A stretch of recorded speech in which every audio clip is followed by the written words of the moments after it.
vez más. La tercera es la vencida. Es un gusto estar con ustedes. Intentaremos que ahora sí la transmisión en vivo se lleve con el tema muy interesante que tenemos el día de hoy, que es paciente VIH en odontología.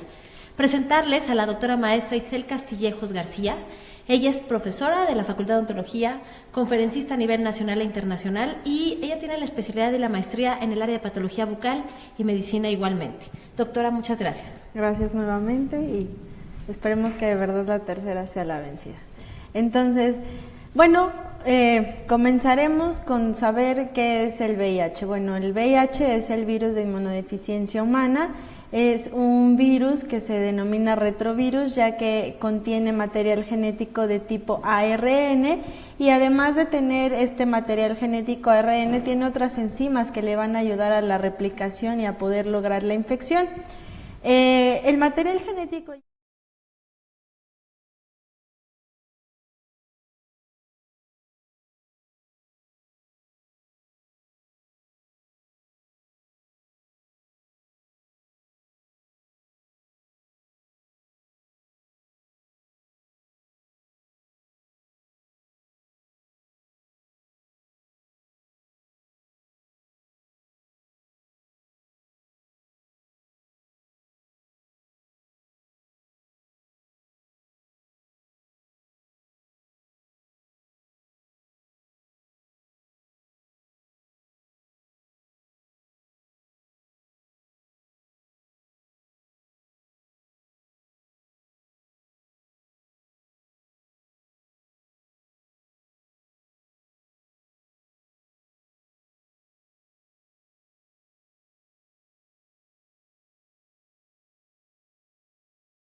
Que este virus, al tener la afinidad por las células antes mencionadas, como los linfocitos CD4 y las células dendríticas, bueno, pues la va a cursar con un deterioro de la respuesta inmunológica, porque cada una de las células que utilice para proliferar, bueno, pues van a ser destruidas, y entonces el paciente va a tener un inmunocompromiso severo que con el tiempo, bueno, podría ser más crónico de acuerdo al tiempo que dure la infección, que será, o mejor dicho, a la evolución de la misma.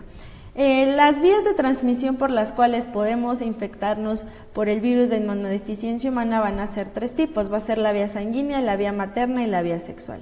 La primera se refiere sobre todo a un grupo de pacientes que utilizan drogas inyectables. Cuando las jeringas a través de las cuales se inyectan la droga no son cambiadas de manera entre cada uno de los pacientes, bueno, pues en la aguja llevan residuos de la sangre de los otros pacientes y es así como se infectan. La segunda, que es la vía materna, bueno, pues puede ser a través del embarazo, en el parto o en la lactancia. Y la última, que es la más frecuente, es la vía sexual. Ahí las tres vías, la vía vaginal, anal y oral, son factores de riesgo si no se utiliza preservativo en la realización de estas actividades sexuales. No importa que sea una vez o muchas. Una sola vez significa un alto riesgo para contagio de VIH.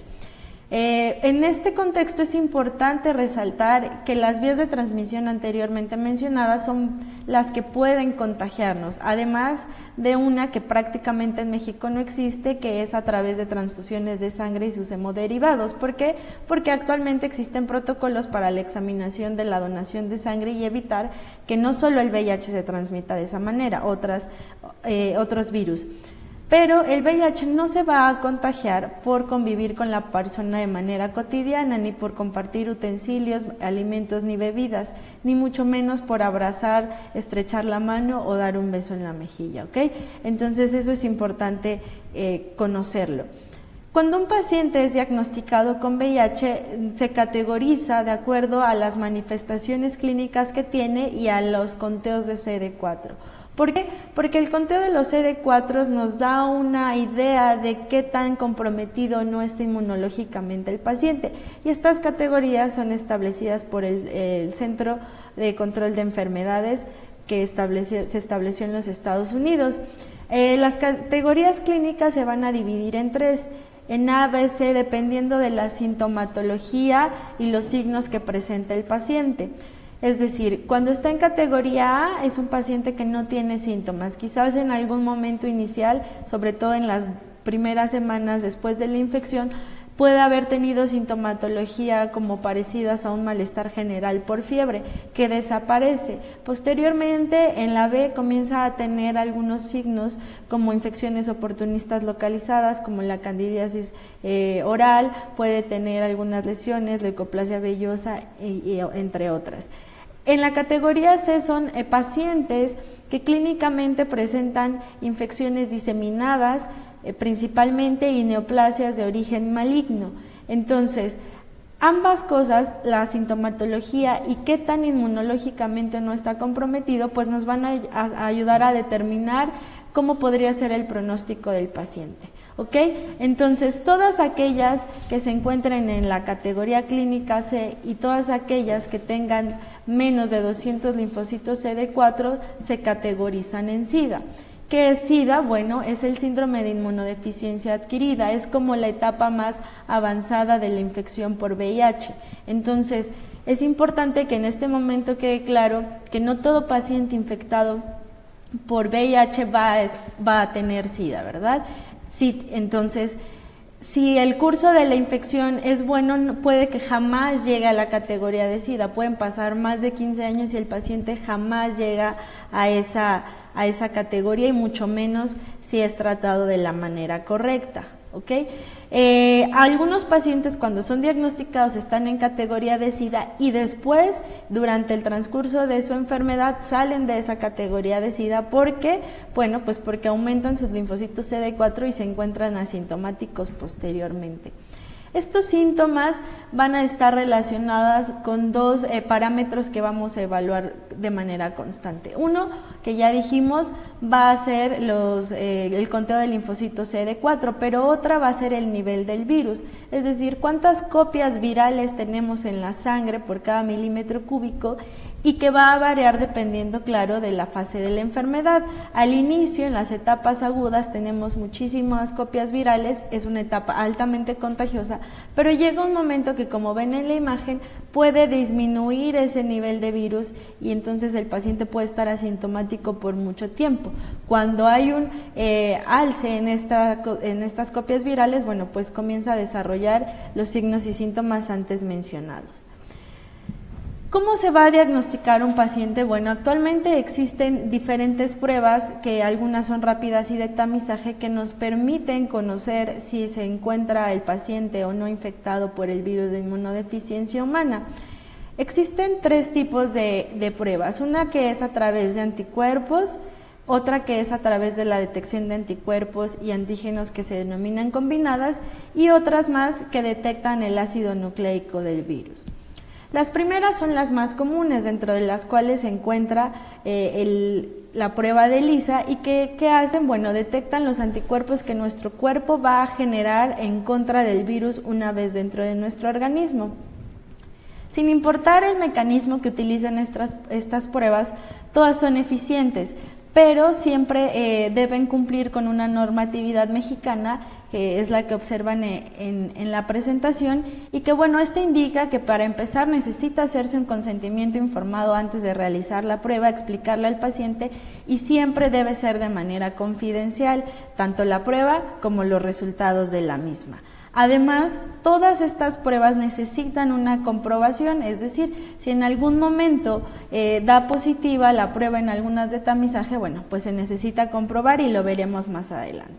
Les decía, las pruebas rápidas son fáciles porque, como su nombre lo indica, arrojan un resultado a más tardar 20 minutos después de que se realice y son poco invasivas. Existen presentaciones que utilizan la saliva para poder dar el diagnóstico y otros que utilizan lancetas para sacar sangre del dedo y poder identificar si es positivo o no.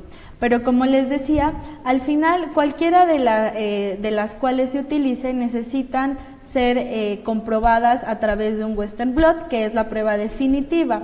Es decir, si en algún momento tenemos una prueba positiva de estas rápidas o de tamizaje, bueno, se repite o bien se hace de una vez la prueba confirmatoria.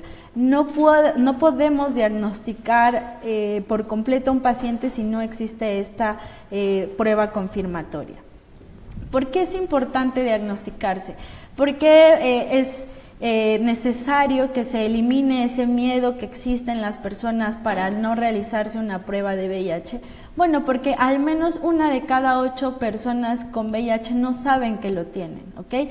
¿Y qué pasa si los pacientes no saben que lo tienen? Bueno, pues la transmisión es mucho más grave, ¿verdad? Es un paciente que tiene menos cuidados consigo mismo y que por lo tanto va a poder infectar a otras personas. Entonces es importante que quitemos el miedo y que los pacientes se realicen las pruebas, y actualmente existen centros donde se realizan de manera gratuita. También hay otras asociaciones civiles que se encargan de hacer campañas en estaciones del metro, en explanadas delegacionales, y la prueba no tiene ningún costo. Una vez que el paciente es diagnosticado con VIH, bueno, pues, ¿cuál es el objetivo? Llegar al tratamiento, ¿verdad? Ofrecerle al paciente una buena calidad de vida. Actualmente se pensaba que la infección por VIH era mortal. Ahora se sabe que si tiene un tratamiento adecuado y un manejo igualmente adecuado de la enfermedad, puede sobrevivir por muchísimos años y tener una esperanza de vida adecuada. ¿Ok? Por eso es importante detectarlo para poder brindarle el tratamiento. ¿Y el tratamiento en qué consiste? Bueno, pues el tratamiento son los antirretrovirales. Eso era antes.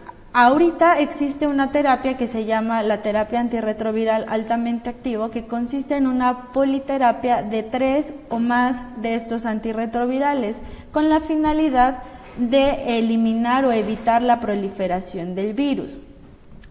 Estos antirretrovirales se van a dividir o clasificar de acuerdo a qué nivel de la replicación del virus van a atacar, es decir, si son inhibidores de la entrada, bueno, atacarán las proteínas que nos permiten la fusión de las membranas.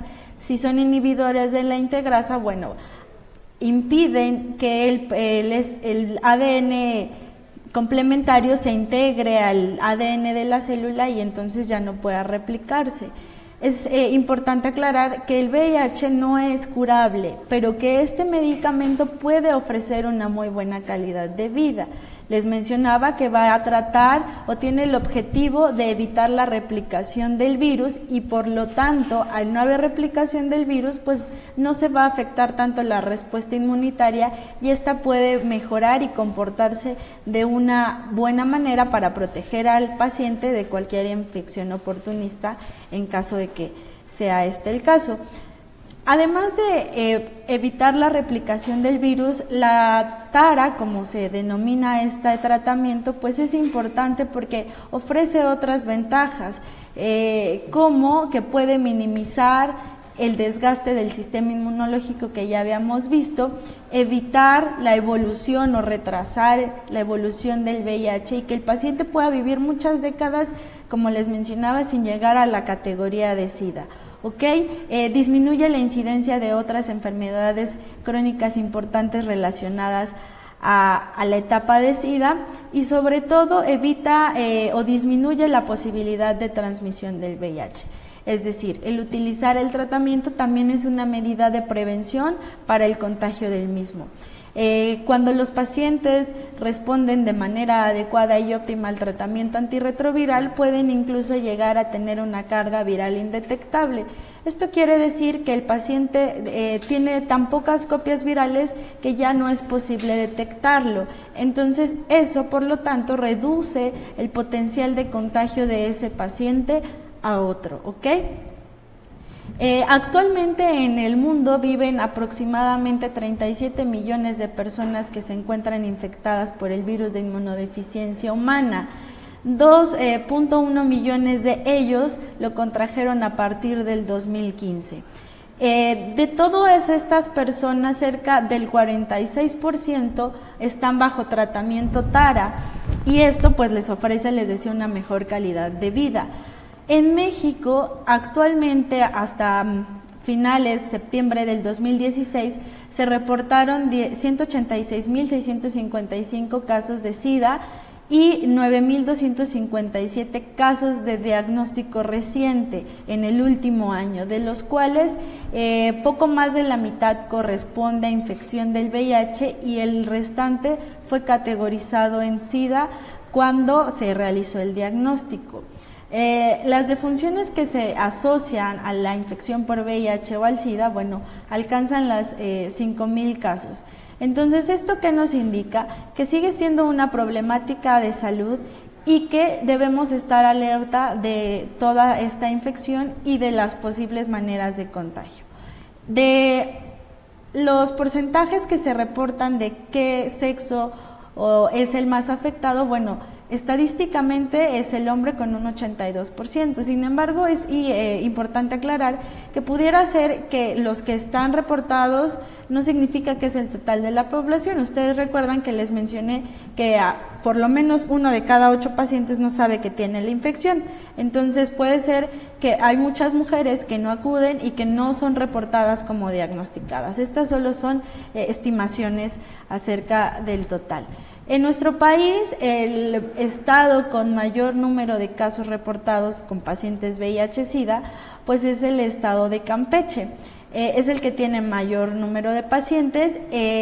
Yucatán es el que tiene más casos de pacientes con VIH y Guerrero en pacientes que tienen ya el síndrome de inmunodeficiencia adquirida. Además, en México, cerca de 81,000 pacientes están recibiendo el tratamiento antirretroviral altamente activo. Este tratamiento antirretroviralmente activo puede ser adquirido por el paciente o bien puede ser suministrado por instituciones de seguridad en nuestro país. De igual manera, los hombres son quienes tienen un mayor porcentaje de cobertura antirretroviral, sin embargo mencionábamos las fallas que pudieran tener estas estadísticas. Es un alto número de pacientes que está bajo tratamiento, pero todavía falta lograr llegar a todos los pacientes y que ellos también quieran ser tratados y poder mejorar sus condiciones. En cuanto a la atención estomatológica que va a necesitar un paciente con VIH-Sida, pues es importante mencionar 3 cosas que deben quedar claros al paciente y al odontólogo. Lo primero es que el paciente que tiene infección por VIH tiene el mismo derecho a recibir atención odontológica, para lo cual nosotros tenemos la obligación de dar una información certera al paciente, de realizar una historia clínica que incluya un consentimiento informado y llevar a cabo acciones de prevención y de atención integral. Si lo pensamos bien, nuestra atención odontológica no difiere entre un paciente con VIH y un paciente que no lo tiene, La atención debe ser la misma. no hay grandes cambios, porque las barreras de protección que debemos usar con un paciente infectado con VIH son las mismas que debemos usar en cualquier otro paciente, ¿ok? Aquí, ¿cuál es el riesgo? El riesgo de contagiarnos al atender a un paciente con VIH es mínimo, ¿ok? Entonces, aquí lo importante es saber que nosotros a quien debemos cuidar es al paciente. ¿Por qué? Porque es un paciente que puede tener un compromiso inmunológico grave o leve, y por lo cual debemos protegerlo de todas esas infecciones oportunistas, neoplasias y bacterias que pueden afectarlo. Lo primero es hablar con el paciente y decirle que el cuidado de su boca es primordial o muy importante para su estado de salud general, para lo cual, pues bueno, necesitará hacerse un aseo bucal minucioso, necesitará acudir a una profilaxis de manera periódica cada 3 meses, y también cada 3 meses nosotros debemos examinar toda la cavidad bucal y cerciorarnos de que no existan otros problemas. En realidad, nuestro papel es muy importante en los pacientes con VIH porque cerca del 80% de las primeras manifestaciones por esta infección se pueden presentar en cavidad bucal. Esto implica que como odontólogos podamos diagnosticar de manera temprana la infección y por lo tanto el paciente pueda tener un tratamiento oportuno y así un pronóstico mucho mejor. Entonces, espero que les quede claro esta parte de la importancia que nosotros jugamos en la atención y en el diagnóstico incluso del paciente.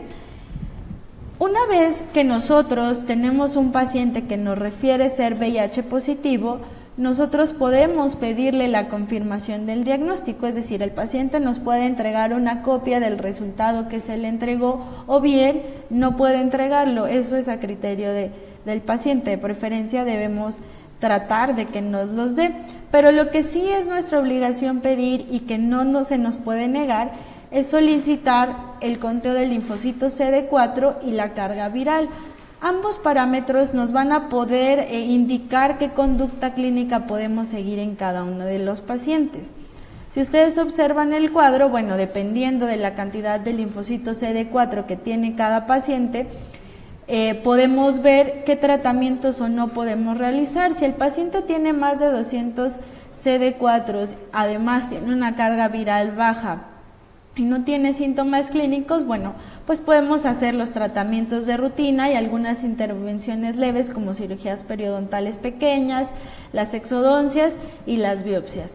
En el campo de las biopsias veremos más adelante cómo son importantes para ayudar al diagnóstico de otras lesiones que se pueden presentar en pacientes que tienen VIH. Sin embargo, en aquellos que presenten linfocitos por debajo de los CD4, bueno, y una carga viral alta y tengan manifestaciones clínicas, nuestra conducta o nuestro protocolo a seguir pues va a ser más limitado. ¿Por qué? Bueno, porque las condiciones inmunológicas del paciente lo arriesgan o le dan un factor para poder generar otras complicaciones. En estos pacientes que tienen menos de 200 linfocitos CD4, pues necesitamos realizar consultas de seguimiento cada 3 y 6 meses, ¿ok? Hacer control de placa, manejar como toda esa parte del aseo bucal, únicamente realizar cirugías periodontales de ser necesario y tratamientos de urgencia, ¿ok? Que pongan en riesgo la integridad del paciente. Esto es porque un paciente con VIH no solo va a tener la disminución de los linfocitos CD4, sino cuando está una infección crónica y grave, bueno, pues puede tener una baja de neutrófilos y demás y ser como susceptible a las infecciones que se puedan presentar en cavidad bucal. Por lo tanto, ustedes de verdad necesitan tener siempre que vayan a atender a un paciente VIH positivo el conteo de CD4 y la carga viral. Nosotros estamos en la obligación de ofrecer el tratamiento a todo paciente, únicamente es con el conocimiento de qué debemos pedir y de qué debemos cuidar. Con respecto a las lesiones que como odontólogos podemos identificar en cavidad bucal de los pacientes con VIH, pues vamos a encontrar las que podemos ver en cualquier paciente, como son gingivitis y periodontitis. Sin embargo, los pacientes con VIH pueden tener una mayor predisposición para tener gingivitis ulceronecrosante y estomatitis ulceronecrosante, ¿ok? Sin embargo, van a ser en menores casos y dependiendo si vemos o no, ustedes recordarán que las manifestaciones clínicas de ambas condiciones, primero cuando es gingivitis nada más va a presentar las papilas interdentales necróticas y que si sigue el curso de la enfermedad, bueno, llegará a destruir los tejidos óseos y se convertirá en una periodontitis necrosante, ¿ok? Ahí, pues nuestro papel va a ser intervenir de manera temprana para dar el tratamiento antibiótico y que esto no progrese y entonces el dolor también se elimine. Sin embargo, eso es cuando hablamos de tejidos duros en cavidad bucal. Pero no solo debemos observar eso, las manifestaciones del VIH también se van a ver en los tejidos blandos, de hecho es donde más se ven. Y la primera infección oportunista o la más común que se observa en estos pacientes es la candidiasis. Ustedes recordarán que existen diferentes tipos de candidiasis bucal y la que más observamos en los pacientes VIH positivos pues es la candidiasis pseudomembranosa, la cual consiste en unas placas blancas que se pueden localizar en cualquier superficie de la mucosa bucal y que tienen la característica de que se desprenden al raspado dejando una base eritematosa y que también van a responder a un tratamiento antimicótico local. Es decir, si la infección micótica está localizada, nuestro tratamiento debe ser localizado. Si la infección estaría diseminada, bueno, pues necesitaríamos dar tratamiento sistémico, ¿ok? Es importante también saber que algunos pacientes con VIH pueden tener una mayor refractancia al tratamiento, es decir, puede tardarse un poco más en resolverse el cuadro clínico, por lo cual es importante ser enfáticos en que el paciente debe ser apegado al tratamiento las veces que se le indiquen, la manera en la que se le indique y tenerlo en vigilancia, ¿ok?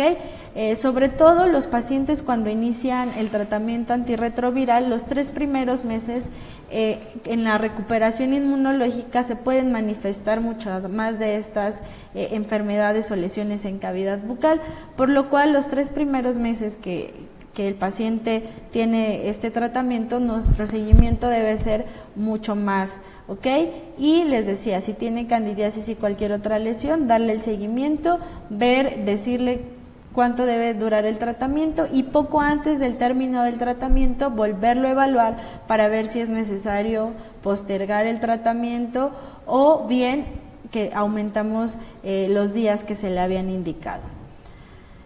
Otra de las lesiones importantes en cavidad bucal y que a veces aparecen y que nosotros podemos observar y el paciente aún no sabe que tiene VIH es la leucoplasia vellosa. La leucoplasia vellosa se caracteriza porque es de manera bilateral, se encuentra en los bordes laterales de la lengua como unas lesiones blanquecinas estriadas que no desprenden al raspado y bueno, están asociadas al virus del Epstein-Barr. La mayoría de los pacientes las va a tener sobre todo en la parte más posterior, les decía, de este borde lateral de la lengua. ¿Y qué vamos a hacer? Bueno, anteriormente se le daba un tratamiento antiviral a estas lesiones, hoy en día se sabe que son como una lesión que nos permite conocer la evolución de la enfermedad y de la respuesta al tratamiento. ¿A qué me refiero? A que si el paciente tiene leucoplasia vellosa bilateral, en el momento en el que inicia la terapia antirretroviral, va a ir disminuyendo esta lesión hasta desaparecer. Si el paciente tiene el tratamiento antirretroviral y esta lesión no desaparece o se vuelve más crónica o grave, bueno, pues entonces quiere decir que probablemente no esté respondiendo de manera adecuada al tratamiento, que no tenga un apego al mismo o algo que esté fallando nos va a indicar, ¿ok?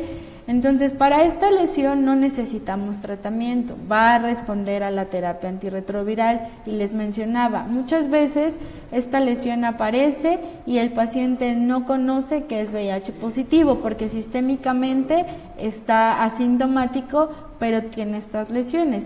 Si ustedes ven lesiones sugestivas de leucoplasia vellosa, bueno, pues pueden solicitar estudios de laboratorio que les permitan conocer el estado inmunológico del paciente. Y en las imágenes pueden observar cómo estas lesiones van a variar clínicamente de acuerdo a su cronicidad. A veces se van a ver más ligeras, a veces se van a ver más blanquecinas y mucho más espesas. No nada más esto va a ser característico de los pacientes con VIH. O sea, estas lesiones las podemos encontrar en cualquier paciente, como el herpes, como la candidiasis, ¿ok? No son lesiones que exclusivamente pertenezcan a este grupo de pacientes, pero sí se presentan con más frecuencia por el compromiso inmunológico, ¿ok? Ahora, otras más pueden, como les mencionaba, puede ser la infección por el virus del herpes, y que ustedes deberán recordar que se presentan normalmente en cavidad como úlceras. Y que bueno, en realidad no cualquier úlcera que veamos en cavidad bucal va a corresponder a una infección por virus del herpes, ¿ok? Tiene ciertas características tanto las úlceras como la localización. Una de ellas, bueno, es que debe estar en mucosa queratinizada, que significa que esté en paladar duro y en encía, y las úlceras se caracterizan por ser pequeñas, por ser un tanto amorfas y que pueden llegar a coalescer y formar grandes lesiones. Obviamente son dolorosas y el paciente, al ser una infección viral, referirá manifestaciones sistémicas de malestar general, cansancio y a veces un poco de fiebre. Para ello, bueno, existen tratamientos antivirales que ayudan a disminuir o bien pueden ser paliativos dependiendo del grado de afectación. Otras más pueden presentarse en la parte del labio, que conocemos como herpes simple, y que de igual manera, bueno, el medicamento que es el antiviral debe ser prescrito durante el periodo prodrómico, es decir, antes de que aparezcan las vesículas, para que de verdad ayude. Posteriormente únicamente va a ayudar a cicatrizar un poco, pero no va a aliviar el problema, ¿ok?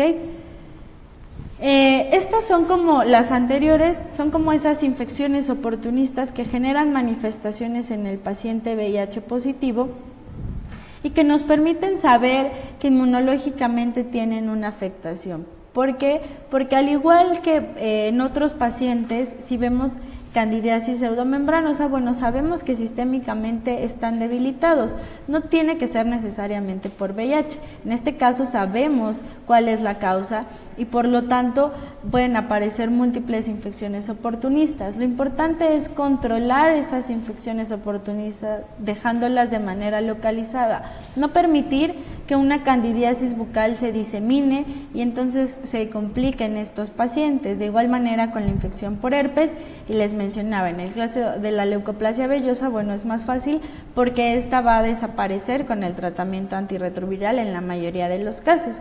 Sin embargo, habrá otras manifestaciones bucales que requieren pues un manejo más complejo y también más especializado, como son la aparición de las neoplasias malignas. Los pacientes con VIH, sobre todo en etapas avanzadas y en estados inmunológicos críticos, bueno, tienen mayor riesgo de desarrollar estas neoplasias.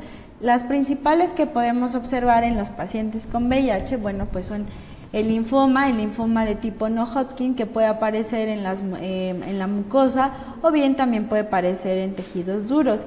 Lo podemos observar como una úlcera crateriforme que se puede ubicar en el paladar, y lo importante que va a ser, bueno, pues tratar de igualmente diagnosticarlo de manera temprana.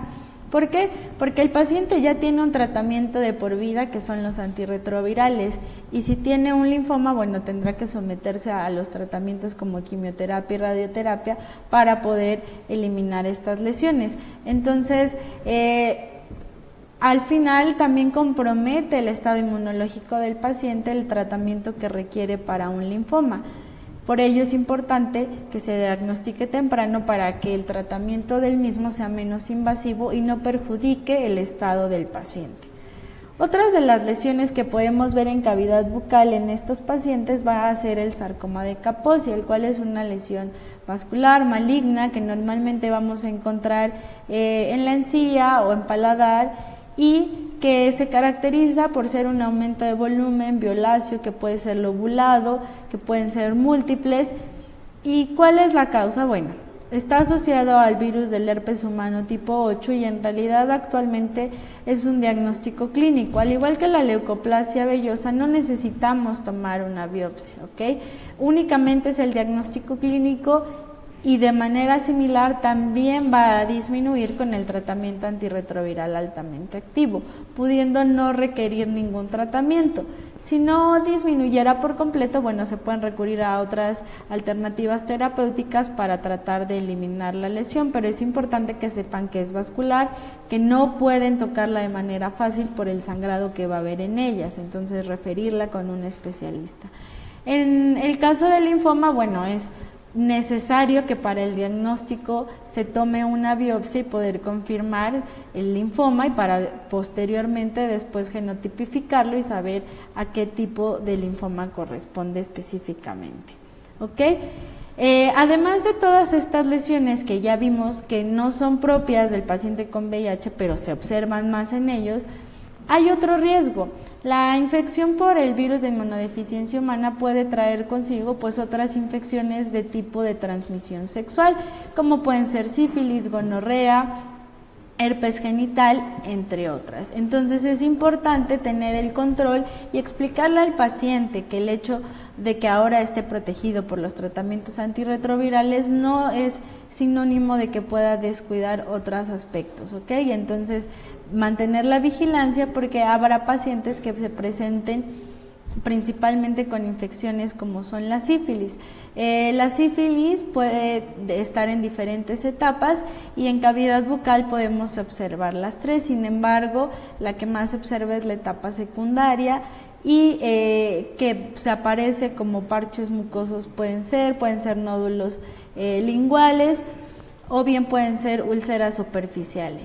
Estas tres lesiones que son propias de la sífilis se ven mucho más en pacientes con VIH. Tienen múltiples lesiones de estas en cavidad bucal y por lo tanto nuestro papel ahí será descartar la infección por sífilis y será pidiendo o solicitando un estudio de BDRL para conocer la positividad o no del paciente a esta infección. Entonces, todo el manejo del paciente con VIH debe ser enfocado al cuidado del paciente, saber la susceptibilidad que él puede tener a otro tipo de infecciones y que el riesgo de contagio hacia nosotros es mínimo. Por ello, podría concluir diciendo que aquí lo importante es quitar el miedo, que el diagnóstico oportuno le va a ofrecer mucho mejor calidad de vida al paciente y que entonces habrá que hacerlo de la manera correcta y oportuna. Un paciente tratado va a tener una calidad de vida similar a cualquier otra enfermedad crónica, infecciosa o no. Sin embargo, si el paciente no se trata de manera adecuada ni en tiempo, pues como ven en la imagen, el problema cada vez se incrementa y entonces de tener una infección por VIH se llega a tener el síndrome de inmunodeficiencia adquirida. Así, pues como odontólogos les recomiendo, o les recuerdo, mejor dicho, que no debemos discriminar y que debemos ofrecer una atención incluyente. A cualquier paciente con cualquier problema, nuestro compromiso es ofrecerle una buena salud bucal que va a repercutir en su salud sistémica. Muchas gracias. Muchas gracias, Itzel. Después de tanto contratiempo, estamos y más que nada, sobre todo un tema muy interesante, nos abres la pauta y la opinión para todos los que trabajamos en el área de salud para saber qué debemos de hacer y cómo es que debemos comprometernos con nuestros pacientes, ¿no? Has recibido muchas felicitaciones. Gracias. Primero, antes que nada, agradecerle a toda la gente que se quedó con nosotros. Como bromeamos al inicio, la tercera es la vencida y pudimos transmitir este programa de Facebook en vivo. La complicaciones que teníamos era en parte por el internet de aquí de la universidad, pero también por algunos enlaces que teníamos con los servidores de Facebook. Pero bueno, finalmente pudimos tener este tema que nos llena nos llena con mucha información.